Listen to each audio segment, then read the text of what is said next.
Hello friends, welcome to our channel. तो आज का हमारा पहला क्वेश्चन है जहां पर आपको मार्क करना है करेक्ट कोड किसके बारे में, एंशिएंट नालंदा के बारे में, यानी कि प्राचीन नालंदा के बारे में। तो सबसे पहले तो हमारी फर्स्ट स्टेटमेंट क्या है, HCUN T सैंग and Fa Hien visited Nalanda. Second statement के according it is not a UNESCO world heritage site. और थर्ड स्टेटमेंट के अकॉर्डिंग क्या है, Nalanda flourished under the patronage of the Gupta empire in the 5th and 6th centuries, यानी कि 5वीं और 6वीं शताब्दी में नालंदा गुप्त साम्राज्य के संरक्षण में फला फूला। फ्रेंड्स, कोड आप अपनी स्क्रीन पर देख सकते हैं। इनमें से करेक्ट कोड है कोड ए। और कोड ए के अकॉर्डिंग क्या है, सबसे पहले तो नंबर 1 स्टेटमेंट करेक्ट है और उसके बाद नंबर 3 स्टेटमेंट करेक्ट है। तो नंबर 1 स्टेटमेंट के अकॉर्डिंग क्या है, HCUN टी सैंग और फै HEN विजिटेड नालंदा। तो इन दोनों ने नालंदा में विजिट किया। इसके बाद जो हमारी करेक्ट स्टेटमेंट है वो है स्टेटमेंट 3।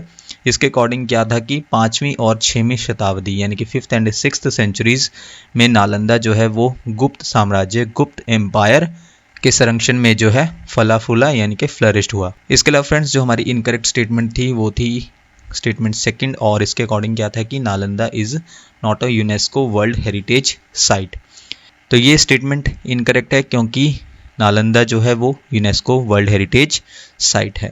इसके बाद फ्रेंड्स हम इस क्वेश्चन को थोड़ा डिस्कस कर लेते हैं। सबसे पहले तो नालंदा ये एक पब्लिकली महाविहार था, यानी कि एक लार्ज बुद्धिस्ट मोनेस्ट्री थी, एक बड़ा बौद्ध मठ था। कहाँ पर, एंशिएंट किंगडम ऑफ मगध में, जिसको हम मॉडर्न डे में बिहार कहते हैं। और कहाँ पर था, इंडिया में। इसके बाद नालंदा जो है वो सिंबल है मोस्ट ग्लोरियस पीरियड का इंडियन हिस्ट्री के। नेक्स्ट पॉइंट है फ्रेंड्स, हमें महाविहार के बारे में भी पता होना चाहिए। महाविहार ये एक संस्कृत और पाली टर्म है। किसके लिए, ग्रेट बिहार के लिए, यानी कि सेंटर ऑफ लर्निंग के लिए, या फिर आप कह सकते हैं बुद्धिस्ट मोनेस्ट्री के लिए टर्म है। कौन सी टर्म है वो, महाविहार। किसके लिए, बौद्ध मठ के लिए। और इसका यूज किया जाता है डिस्क्राइब करने के लिए मोनेस्टिक कॉम्प्लेक्स को, यानी कि मठवासी परिसर को बिहार के। या आप कह सकते हैं महाविहार क्या है, बुद्धिस्ट मोनेस्टिक यूनिवर्सिटी, यानी कि बौद्ध मठ विश्वविद्यालय। इसके बाद नालंदा जो है वो फ्लरिश्ड हुआ किसके अंडर, गुप्त साम्राज्य के अंडर। और कब, 5th and 6th सेंचुरीज में। देन उसके बाद हर्ष जो कि एम्परर रहे हैं कनौज के, उनके अंडर नालंदा जो है वो फ्लरिश हुआ। नेक्स्ट पॉइंट में नालंदा को कंसीडर किया जाता है हिस्टोरियंस द्वारा, यानी कि इतिहासकारों द्वारा कंसीडर किया जाता है कि ये वर्ल्ड की फर्स्ट रेजिडेंशियल यूनिवर्सिटी है, यानी कि पहला विश्व का आवासीय विश्वविद्यालय है जहाँ पर स्टूडेंट्स और टीचर्स रहते थे। इसके बाद इसको डिस्ट्रॉय कर दिया गया था ट्रूप्स द्वारा। और किसके ट्रूप्स द्वारा, यानी कि किसके सैनिकों द्वारा, मोहम्मद बख्तियार खलजी के ट्रूप्स द्वारा जो है इसको डिस्ट्रॉय कर दिया गया था। किसे, नालंदा को। इसके बाद ज़ुआनज़ैंग ट्रैवल्ड इंडिया। ज़ुआनज़ैंग ने ट्रैवल किया इंडिया में और विजिट किया कहाँ पर, नालंदा में। उन्होंने स्पेंड किए अराउंड जो है 2 साल मोनेस्ट्री में, यानी कि मठ में। इनका स्वागत किया गया नालंदा में और इनको रिसीव हुआ इंडियन नेम मोक्षदेव। और इन्होंने स्टडी की किसकी गाइडेंस के अंडर, शीलभद्र की गाइडेंस के अंडर। इसके बाद नालंदा जो है वो कम्प्लीटली रेजिडेंशियल यूनिवर्सिटी था, जहाँ पर ये माना जाता है कि 2000 टीचर्स और 10,000 स्टूडेंट्स जो हैं यहाँ पर रहते थे। इसके बाद फैक्सियन, जिसको हम रेफर करते हैं FAHIEN के नाम से भी, जो कि एक चाइनीज़ पिलग्रिम थे, चाइनीज़ तीर्थ यात्री थे, इन्होंने भी विजिट किया नालंदा में। इसके बाद ज़ुआनज़ैंग, जिनको हम HCUN टी सैंग के नाम से भी जानते हैं, इन्होंने भी विजिट किया था इंडिया में 7th सेंचुरी में। और नालंदा की स्थापना कब हुई थी, 5th सेंचुरी में। और इसको अबेंडन कर दिया गया, हमेशा के लिए छोड़ दिया गया। कौन सी सेंचुरी में, 13th सेंचुरी में। इसके बाद फ्रेंड्स हम अपने नेक्स्ट क्वेश्चन पर चलते हैं, जहाँ पर आपको मार्क करना है correct code university of ancient Takshashila के बारे में। ये भी फ्रेंड्स आपका प्रीवियस ईयर क्वेश्चन है, जो कि UGC नेट पेपर 1 1 अक्टूबर 2022 फर्स्ट शिफ्ट में ये क्वेश्चन पूछा गया था। तो पहली स्टेटमेंट क्या है, ज़ुआनज़ैंग स्टडीड योग शास्त्र एट तक्षशिला, यानी कि ज़ुआनज़ैंग ने तक्षशिला में योग शास्त्र का अध्ययन किया। सेकेंड स्टेटमेंट के अकॉर्डिंग क्या है, चाइनीज स्कॉलर IT सिंह visited Taxila in 7th century.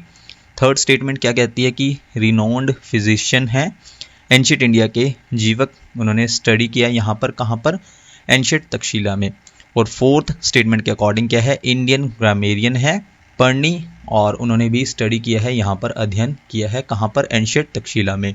Friends, code आप अपनी स्क्रीन पर देख सकते हैं। इनमें से करेक्ट कोड है कोड ए। कोड ए के अकॉर्डिंग क्या है, थर्ड एंड फोर्थ। और थर्ड एंड फोर्थ के अकॉर्डिंग कौन सी स्टेटमेंट्स है हमारी, थर्ड स्टेटमेंट है हमारी रिनोन्ड यानी कि जाने माने फिजिशियंस हैं एंशिएंट इंडिया के जीवक, उन्होंने स्टडी किया है एंशिएंट तक्षशिला में, तो ये स्टेटमेंट करेक्ट है। और फोर्थ स्टेटमेंट के अकॉर्डिंग क्या है, इंडियन ग्रामेरियन है पर्णी, उन्होंने भी यहाँ पर अध्ययन किया है, कहाँ पर, एंशिएंट तक्षशिला में। तो ये दोनों स्टेटमेंट्स करेक्ट हैं। और इसके अलावा हमारी जो इनकरेक्ट स्टेटमेंट्स हैं हम उनको भी देख लेते हैं। सबसे पहले तो हमारी जो इनकरेक्ट स्टेटमेंट है वो है स्टेटमेंट फर्स्ट, और इसके अकॉर्डिंग क्या था कि ज़ुआनज़ैंग ने स्टडी किया है योगशास्त्र तक्षशिला में। तो ये स्टेटमेंट इनकरेक्ट है क्योंकि ज़ुआनज़ैंग ने स्टडी किया है, अध्ययन किया है योगशास्त्र कहाँ पर, नालंदा में। तो तक्षशिला की प्लेस पर आना था नालंदा। और इसके अलावा जो हमारी इनकरेक्ट स्टेटमेंट थी वो थी स्टेटमेंट सेकंड, और इसके अकॉर्डिंग क्या था कि Chinese scholar I T Singh ने विजिट किया है तक्षशिला में 7th सेंचुरी में। तो ये भी स्टेटमेंट इनकरेक्ट है क्योंकि करेक्ट आंसर क्या है, जो चाइनीज स्कॉलर थे आई टी सिंह, उन्होंने कहाँ पर विजिट किया था, नालंदा में। आई टी सिंह को हम आई चिंग और वाई जिंग के नाम से भी जानते हैं। इसके बाद हम थोड़ा यूनिवर्सिटी ऑफ एंशिएंट तक्षशिला के बारे में बात कर लेते हैं। तो सबसे पहले तो लोकेशन कहाँ पर है, एंशिएंट तक्षशिला की गंधार में है, जो कि प्रेजेंट डे में पाकिस्तान में है। तो यूनिवर्सिटी ऑफ एंशिएंट तक्षशिला कहाँ पर है, पाकिस्तान के गंधार में है। इसके बाद फ्रेंड्स हमारे पास हैं चरक, जो कि इंडियन फादर ऑफ मेडिसिन रहे हैं और one of the leading authorities रहे हैं किसमें, आयुर्वेद में।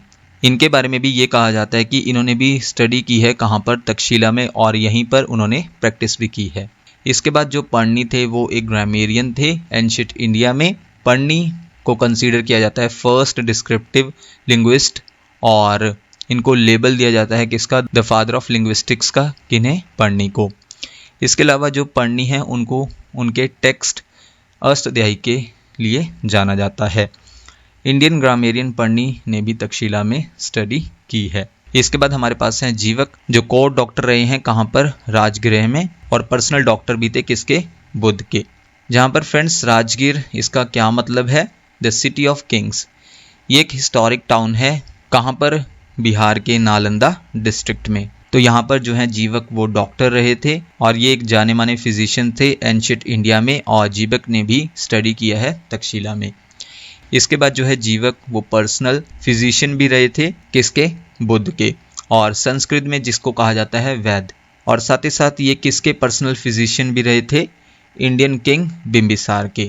और समटाइम्स जो है इनको डिस्क्राइब किया जाता है किसके रूप में, जीवक को मेडिसिन किंग के रूप में। देन इसके बाद फ्रेंड्स हम अपने नेक्स्ट क्वेश्चन पर चलते हैं। On whose model were the first 3 universities of Calcutta, Bombay and Madras established in 1857, यानी कि 1857 में स्थापित कलकत्ता, बॉम्बे और मद्रास के पहले 3 विश्वविद्यालयों को किसके मॉडल पर बनाया गया था।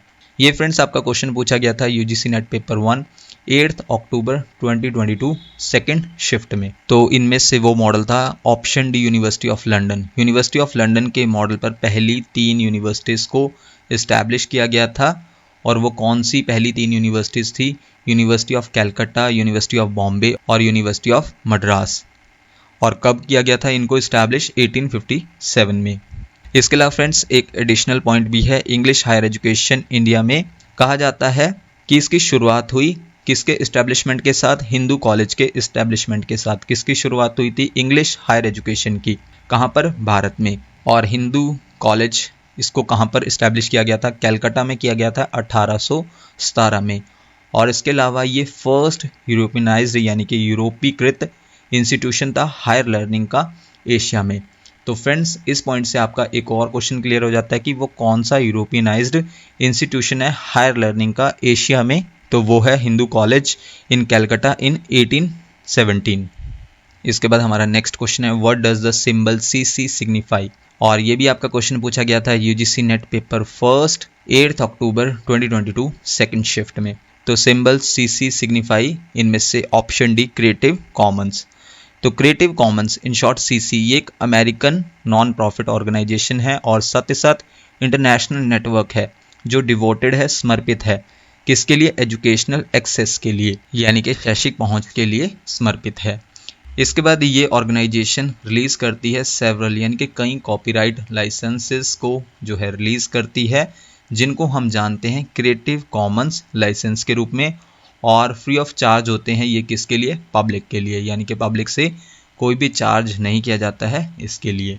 इसके बाद ये जो ऑर्गेनाइजेशन है, कौन सा ऑर्गेनाइजेशन, क्रिएटिव कॉमन्स का। इसके बाद इस ऑर्गेनाइजेशन की स्थापना कब की गई थी, 2001 में, और इसका हेडक्वार्टर्स कहाँ पर है, यूनाइटेड स्टेट्स के कैलिफोर्निया के माउंट व्यू में। नेक्स्ट है क्रिएटिव कॉमन्स लाइसेंस, ये देते हैं एक स्टैंडर्ड वे, किन के लिए, कंटेंट क्रिएटर्स के लिए, यानी कि जो क्रिएटर्स कंटेंट क्रिएट करते हैं उन्हें जो है एक स्टैंडर्ड वे देते हैं ताकि वो ग्रांट कर सके किसी और को, और क्या ग्रांट कर सके, परमिशन की वो यूज़ कर सकते हैं उनके काम को। एग्जाम्पल के लिए फ्रेंड्स हम देख लेते हैं, जैसे कि यूट्यूब जो है अलाउ करता है क्रिएटर्स को कि वो मार्क कर सकते हैं अपनी वीडियोस को, जैसे कि ये वीडियो है, हम इसको मार्क कर सकते हैं किसके साथ, creative commons in short CC by licence द्वारा। देन इसके बाद अगर हम वीडियो को मार्क कर देते हैं CC बाय लाइसेंस द्वारा तो आपके पास जो है इस वीडियो का कॉपीराइट रहता है। इसके बाद जो अदर क्रिएटर्स हैं वो इस वीडियो का रीयूज़ कर सकते हैं, जो भी टर्म्स एंड कंडीशंस होगी इस लाइसेंस के अंडर उसके अकॉर्डिंग जो हैं वो अदर क्रिएटर्स यूज़ कर सकते हैं, यानी कि रीयूज़ कर सकते हैं इस वीडियो का। इन शॉर्ट आप कह सकते हैं अगर आप अपनी ओरिजिनल वीडियो को मार्क कर लेते हैं किसके साथ, क्रिएटिव कॉमन लाइसेंस के साथ, तो आप ग्रांट करते हैं इंटायर यूट्यूब कम्युनिटी को कि उनके पास राइट है रीयूज़ करने का और एडिट करने का इस वीडियो को। इसके बाद फ्रेंड्स हम अपने आज के लास्ट क्वेश्चन पर चलते हैं। इबोला संक्रमण के मामलों में निरंतर वृद्धि के कारणों का पता लगाने के लिए किस शोध का उपयोग किया जाता है, क्योंकि इस मामले में कारण प्रदान करने वाली जानकारी छिपी हुई है।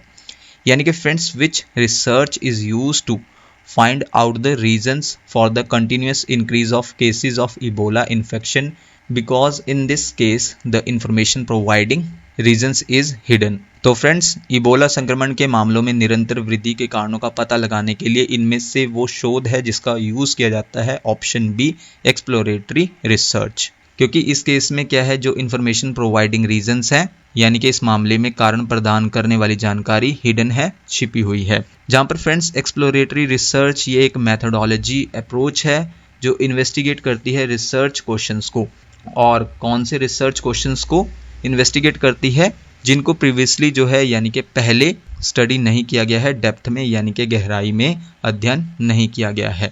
इसके अलावा एक्सप्लोरेटरी रिसर्च इसको डिफाइन किया गया है रिसर्च के रूप में, और इसका यूज़ किया जाता है इन्वेस्टिगेट करने के लिए प्रॉब्लम को, जहाँ पर उस प्रॉब्लम को क्लियरली डिफाइन नहीं किया गया है। इसके अलावा एक्सप्लोरेटरी रिसर्च का यूज़ किया जाता है जब टॉपिक और इशू नया हो और डाटा जो है वो डिफ़िकल्ट हो कलेक्ट करने में।